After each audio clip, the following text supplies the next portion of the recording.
Hello नमस्कार दोस्तों, मैं पीयूष जायसवाल स्वागत करता हूं आप लोगों का अपने इस चैनल पे। तो दोस्तों, इससे पिछली वाली वीडियो में मैंने आप लोगों को फ्यूचर इंडेफिनिट टेंस के अफर्मेटिव सेंटेंस के बारे में बताया था। तो अफर्मेटिव सेंटेंस के बाद हमारा आता है निगेटिव सेंटेंस। तो आइए देखते हैं कि फ्यूचर इंडेफिनिट टेंस का निगेटिव सेंटेंस कैसे बनाते हैं। तो आइए शुरू करते हैं। क्या negative sentence, future indefinite tense का निगेटिव सेंटेंस। सबसे पहले निगेटिव सेंटेंस होता क्या है। निगेटिव सेंटेंस की हिंदी होती है नकारात्मक वाक्य। क्या होती है? नकारात्मक वाक्य। अब नकारात्मक वाक्य क्या होता है? नकारात्मक वाक्य वह वाक्य होता है जिसमें नहीं का प्रयोग होता है या किसी भी कार्य को नकारा जाता है। सीधा हम ये कह सकते हैं कि जिसमें नहीं आता है वो निगेटिव सेंटेंस होता है। तो इसे कैसे बनाएंगे? तो हम सबसे पहले लिखेंगे कि फ्यूचर इंडेफिनिट टेंस का निगेटिव सेंटेंस बनाते समय इन बातों का ध्यान रखते हैं। तो लिखते हैं फ्यूचर इंडेफिनिट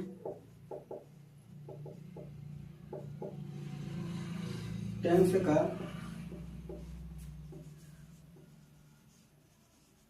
निगेटिव सेंटेंस बनाते समय फ्यूचर इंडेफिनिट टेंस का निगेटिव सेंटेंस बनाते समय निम्न बातों का ध्यान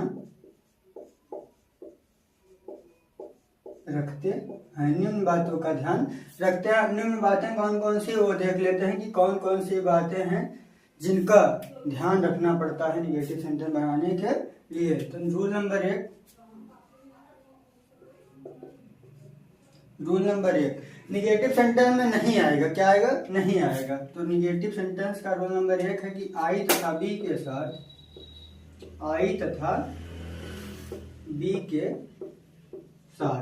क्या आएगा?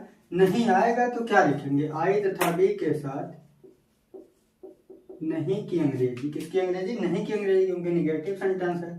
तो नहीं की अंग्रेजी। सेल के बाद नॉट लिखते हैं। सेल के बाद नॉट लिखते हैं। अगर नहीं आएगा तो आई और बी होगा तो सेल नॉट, और आई बी नहीं होगा तो बिल नॉट। तो यही रूल नंबर दूसरे में लिख लेते हैं कि रूल नंबर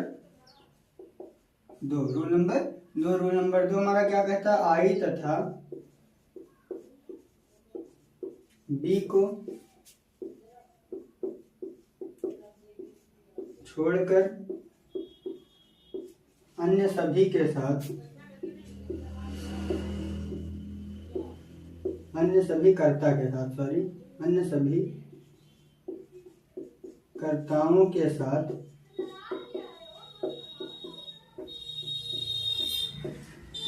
कर्ताओं के साथ नहीं की अंग्रेजी। किसकी अंग्रेजी? नहीं की अंग्रेजी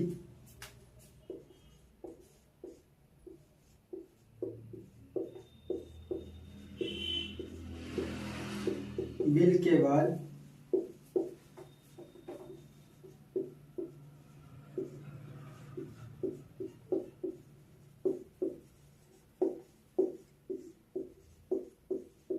नॉट लिखते हैं। आई बी के साथ नहीं की अंग्रेजी सेल के बाद नॉट, और आई बी को छोड़कर अन्य सभी के साथ नहीं की अंग्रेजी बिल के बाद नॉट। फार्मूला लिख लेते हैं। तो फार्मूला जब लिख लेंगे तो बहुत आसान हो जाएगा अंग्रेजी बनाने के लिए, इसका सेंटेंस बनाने के लिए। फार्मूला क्या कहता है हमारा? सबसे पहले हम लिखेंगे सब्जेक्ट। क्या लिखेंगे? सब्जेक्ट। उसके बाद हेल्पिंग वर्ब क्या है हमारा? बिल और सेल। फिर निगेटिव है तो बिल सेल के बाद क्या लिखेंगे? नॉट लिखेंगे। क्या लिखेंगे? Not. Subject plus helping verb plus not के बाद वर्ब की first form plus object, full stop. सबसे पहले सब्जेक्ट लिखेंगे, फिर बिल सेल लिखेंगे, उसके बाद नॉट, वर्ब की फर्स्ट फॉर्म और ऑब्जेक्ट। तो एग्जांपल देख लेते हैं कि ये कैसे बनेगा। तो एग्जांपल जैसे मैंने लिखा, वह बाजार नहीं जाएगा।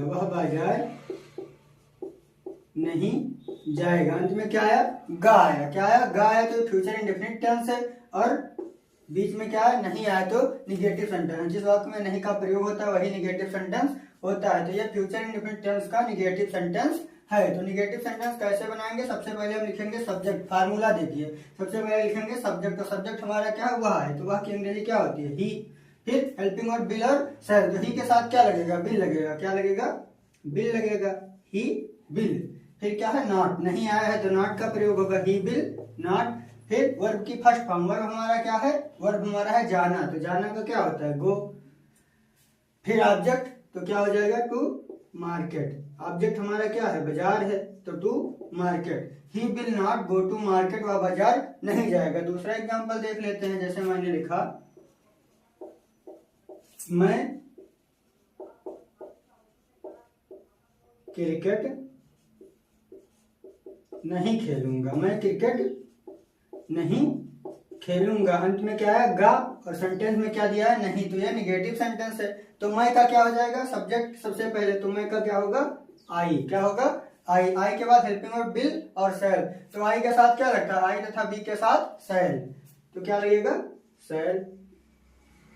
फिर उसके बाद नॉट, तो नॉट लिख दिए, नहीं है तो नॉट लिख दिए, आई सेल नॉट। फिर वर्ब की फर्स्ट फॉर्म, वर्ब क्या हमारा, खेलना, तो खेलना का होता है प्ले, प्ले। फिर क्या है, ऑब्जेक्ट क्या है, क्रिकेट, तो play the cricket, play the cricket. क्या हो गया, वह बाजार नहीं जाएगा, he will not go to market, मैं क्रिकेट नहीं खेलूंगा, I shall not play the cricket. तो ये हमारा निगेटिव सेंटेंस भी खत्म हो गया। तो आइए इंट्रोगेटिव सेंटेंस भी साथ ही साथ देख लेते हैं, फ्यूचर इंडेफिनिट टेंस को खत्म करते हैं। तो आइए इंट्रोगेटिव सेंटेंस देखते हैं। इंट्रोगेटिव सेंटेंस,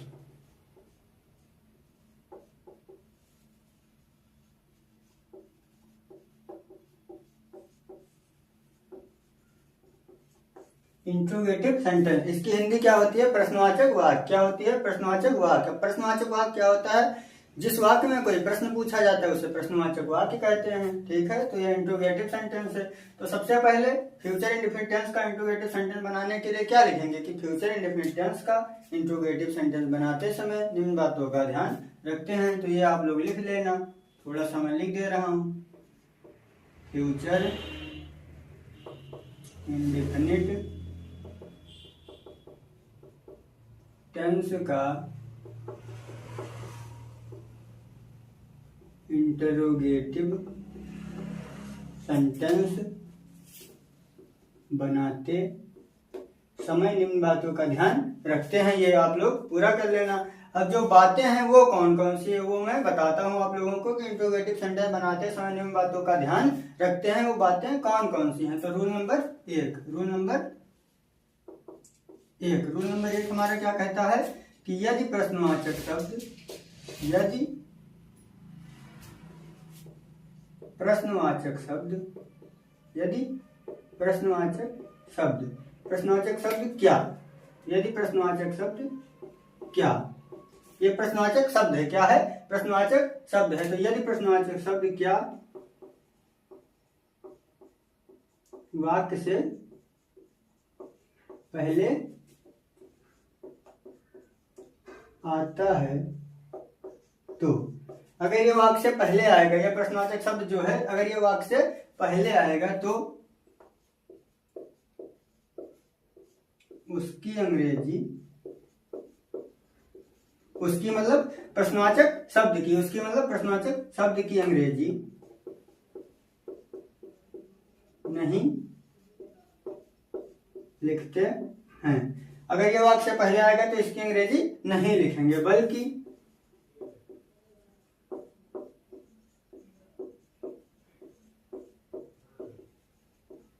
बल्कि उसके स्थान पर, बल्कि उसके स्थान पर, उसके मतलब प्रश्नवाचक शब्द के स्थान पर हेल्पिंग वर्ब, प्रश्नवाचक शब्द के स्थान पर हेल्पिंग वर्ब, हेल्पिंग वर्ब। अब फ्यूचर इंडेफिनिट टेंस का हेल्पिंग वर्ब क्या होता है, विल सेल होता है। क्या होता है, विल सेल। तो हेल्पिंग वर्ब विल सेल का प्रयोग करके, का प्रयोग करके वाक्य को बनाते हैं, वाक्य को बनाते हैं। तो नियम नंबर 1 हमारा क्या कहता है कि यदि प्रश्नवाचक शब्द वाक्य से पहले आता है, जो ये प्रश्नवाचक शब्द है अगर ये वाक्य से पहले आएगा तो उसकी अंग्रेजी नहीं लिखते हैं, उसकी मतलब प्रश्नवाचक शब्द की अगर ये वाक्य से पहले आएगा तो इसकी अंग्रेजी नहीं लिखेंगे, बल्कि इसके स्थान पर हेल्पिंग वर्ब विल या शैल का प्रयोग करेंगे। अगर आई भी होगा तो शैल और आई भी नहीं होगा तो सभी के साथ विल का प्रयोग करके वाक्य को बनाते हैं या शेष वाक्य को बनाते हैं, प्रयोग करके शेष वाक्य को बनाते हैं। अब फार्मूला लिख लेते हैं, फार्मूला जब लिख लेंगे तो और आसान हो जाएगा। तो फार्मूला क्या होगा, ये वाक्य पहले आएगा तो इसकी अंग्रेजी लिखेंगे नहीं, विल शैल लिखेंगे। तो क्या लिखेंगे सबसे पहले, हेल्पिंग वर्ब। क्या लिखेंगे, हेल्पिंग वर्ब क्या है, विल और शैल, हेल्पिंग वर्ब विल शैल। फिर क्या लिखेंगे, अन्य वाक्य, शेष वाक्य जो होगा उसे लिखेंगे। तो हेल्पिंग वर्ब लिखने के बाद लिखेंगे सब्जेक्ट, क्या लिखेंगे, सब्जेक्ट। उसके बाद वर्ब की फर्स्ट फॉर्म, क्या लिखेंगे, वर्ब की फर्स्ट फॉर्म। सबसे पहले हेल्पिंग वर्ब विल शैल, फिर सब्जेक्ट, फिर वर्ब की फर्स्ट फॉर्म, उसके बाद ऑब्जेक्ट लिखेंगे। क्या लिखेंगे, ऑब्जेक्ट लिखेंगे। और प्रश्नवाचक शब्द में हमेशा क्या लगाते हैं, प्रश्नवाचक वाक्य में हमेशा क्या लगाते हैं, क्वेश्चन मार्क लगाते हैं। अगर कोई प्रश्न पूछा जाएगा तो क्वेश्चन मार्क प्रश्नवाचक चिन्ह लगेगा। तो आइए एग्जाम्पल के साथ समझ लेते हैं। एग्जाम्पल हमारा है, एग्जाम्पल मैंने लिखा कि क्या वह जाएगा, क्या वह जाएगा, क्या वह जाएगा, अंत में प्रश्नवाचक चिन्ह। क्या क्या है, क्या प्रश्नवाचक शब्द है, तो यही मैंने लिखा कि यदि प्रश्नवाचक शब्द क्या वाक्य से पहले आता है तो इसकी अंग्रेजी नहीं लिखते हैं, बल्कि इसके स्थान पर हेल्पिंग वर्ब लिखेंगे। तो और फार्मूले में भी यही लिखा है कि सबसे पहले विल शैल, फिर सब्जेक्ट, फिर वर्ब की फर्स्ट फॉर्म, फिर ऑब्जेक्ट। तो क्या वाक्य से पहले आया तो इसकी अंग्रेजी नहीं लिखेंगे। सबसे पहले क्या लिखेंगे, ही है तो ही के साथ क्या लगेगा, बिल लगेगा। क्या लगेगा, बिल। फिर वहां की अंग्रेजी सब्जेक्ट, विल शैल, फिर सब्जेक्ट। तो सब्जेक्ट हमारा क्या है, ही, बिल ही। अब वर्ब की फर्स्ट फॉर्म, वर्ब की फर्स्ट फॉर्म क्या है, गो, और अंत में क्वेश्चन मार्क। ऑब्जेक्ट है नहीं तो ऑब्जेक्ट हम नहीं लिखे। दूसरा एग्जांपल देख लेते हैं ऑब्जेक्ट के साथ वाला। तो जैसे मैंने लिखा, क्या वह स्कूल आएगा, क्या वह स्कूल आएगा, क्या वह स्कूल आएगा। अंत में क्या है, गा। तो ये कौन सा टेंस है, फ्यूचर इंडेफिनिट टेंस। और वाक्य की शुरुआत किससे हुई, प्रश्नवाचक शब्द क्या से। तो क्या से शुरुआत हुई तो ये कौन सा सेंटेंस है, इंट्रोगेटिव सेंटेंस है। वाक्य से पहले आएगा तो इसकी अंग्रेजी नहीं लिखेंगे, इसके स्थान पर हेल्पिंग वर्ब विल या शैल। तो ही है तो उसके साथ क्या लगेगा, विल लगेगा। फिर सब्जेक्ट, सब्जेक्ट हमारा क्या है, ही है, वह क्या है, ही। फिर पीछे से कम, आना का क्या होता है, कम। कहाँ आएगा, स्कूल, तो टू स्कूल। ऑब्जेक्ट हमारा क्या है, स्कूल, और अंत में क्वेश्चन मार्क। तो क्या वह स्कूल आएगा, will he come to school. तो ये हमारा इंट्रोगेटिव सेंटेंस का पहला नियम था। क्या था, इंट्रोगेटिव सेंटेंस का पहला नियम। दूसरा नियम भी देख लेते हैं। दूसरा नियम हमारा क्या है, रूल नंबर 2। रूल नंबर 2 हमारा क्या कहता है कि यदि प्रश्नवाचक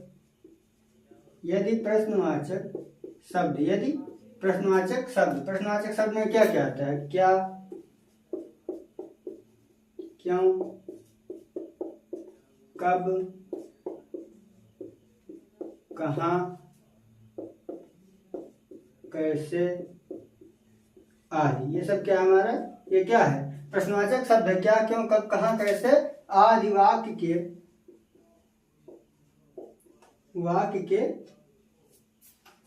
बीच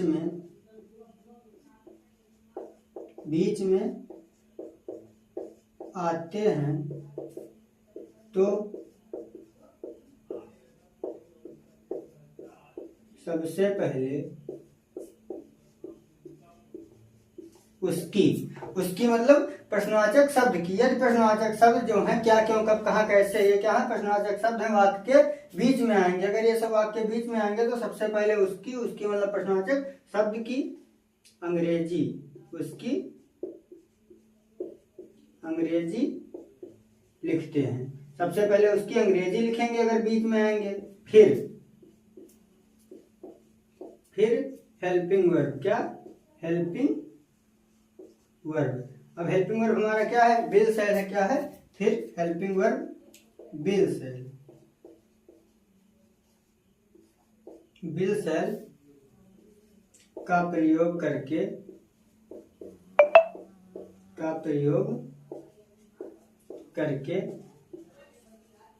सब्जेक्ट को लिखने के बाद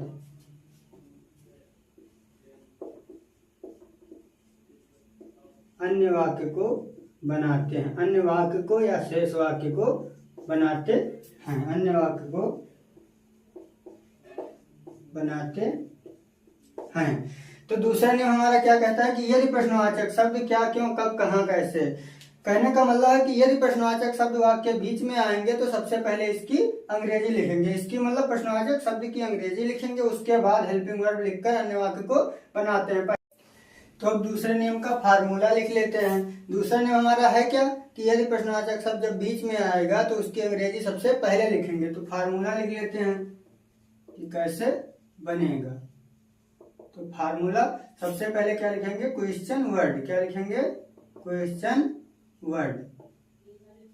क्वेश्चन वर्ड के बाद हेल्पिंग वर्ब। सबसे पहले उसकी अंग्रेजी लिखते हैं, फिर हेल्पिंग वर्ब। तो क्वेश्चन वर्ड के बाद हेल्पिंग वर्ब। हेल्पिंग वर्ब हमारा क्या है? विल और शैल। विल शैल। सबसे पहले क्वेश्चन वर्ड, फिर हेल्पिंग वर्ब। हेल्पिंग वर्ब के बाद हमारा है सब्जेक्ट। सब्जेक्ट के बाद वर्ब का फर्स्ट फॉर्म, वर्ब की फर्स्ट फॉर्म, फिर object,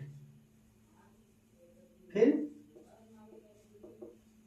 object plus question mark. Object plus question mark. तो फार्मूला हमारा क्या है दूसरे नियम का? सबसे पहले क्वेश्चन वर्ड लिखेंगे, फिर हेल्पिंग वर्ब, उसके बाद सब्जेक्ट, फिर वर्ब की फर्स्ट फॉर्म और ऑब्जेक्ट, अंत में प्रश्नवाचक चिन्ह। तो ये एग्जांपल के साथ समझ लेते हैं कि फ्यूचर इंडेफिनिट टेंस के दूसरे नियम का सेंटेंस एग्जांपल कैसे बनेगा। तो एग्जांपल मैंने लिखा, एग्जांपल मैंने क्या लिखा?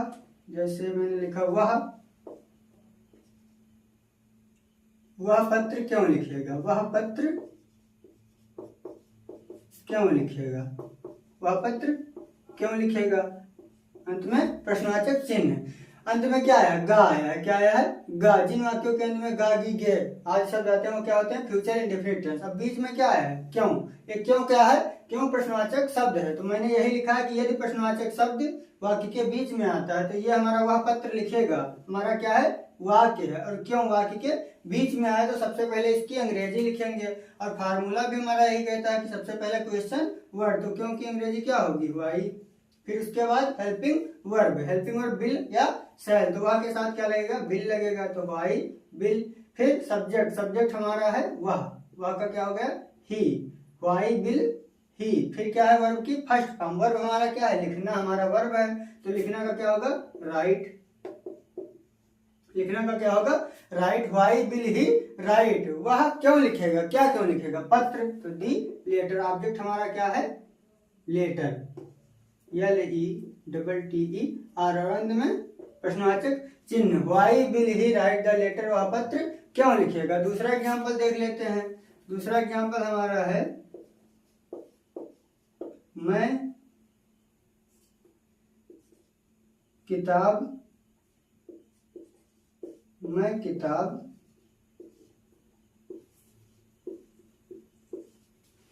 कब पढ़ूंगा। मैं किताब कब पढ़ूंगा। मैं किताब कब पढ़ूंगा। मैं किताब कब पढ़ूंगा। कब क्या है? प्रश्नवाचक शब्द है। कब क्या है? प्रश्नवाचक शब्द है और वाक्य के बीच में आया तो सबसे पहले इसकी अंग्रेजी लिखेंगे। तो कब का क्या हो गया? व्हेन। अब क्वेश्चन वर्ड के बाद helping verb. Helping verb I के साथ क्या लगेगा? शैल लगेगा। तो व्हेन शैल। व्हेन शैल। फिर मैं की अंग्रेजी। सब्जेक्ट हमारा क्या है? मैं है। तो मैं की अंग्रेजी आई। व्हेन शैल आई। फिर वर्ब की फर्स्ट फॉर्म। पढ़ना का क्या होगा? रीड। पढ़ना का क्या होगा? रीड। क्या पढ़ूंगा? किताब। तो the letter, sorry the book. Object हमारा क्या है? किताब। अंत में प्रश्नवाचक चिन्ह। When shall I read the book. मैं किताब कब पढ़ूंगा। तो यह हमारा था फ्यूचर इंडेफिनिट टेंस का इंट्रोगेटिव सेंटेंस। तो मैंने आप लोगों को इससे पिछली वाली वीडियो में फ्यूचर इंडेफिनिट टेंस के अफर्मेटिव सेंटेंस के बारे में बताया था और इस वीडियो में फ्यूचर इंडेफिनिट टेंस के निगेटिव और इंट्रोगेटिव दोनों सेंटेंस को बताया है। तो आशा करता हूं दोस्तों कि आप लोगों को वीडियो पसंद आई होगी और निगेटिव सेंटेंस और इंट्रोगेटिव सेंटेंस भी अच्छे से समझ में आया होगा। तो अगर वीडियो पसंद आई हो तो लाइक, कमेंट और सब्सक्राइब करना ना भूलें। धन्यवाद।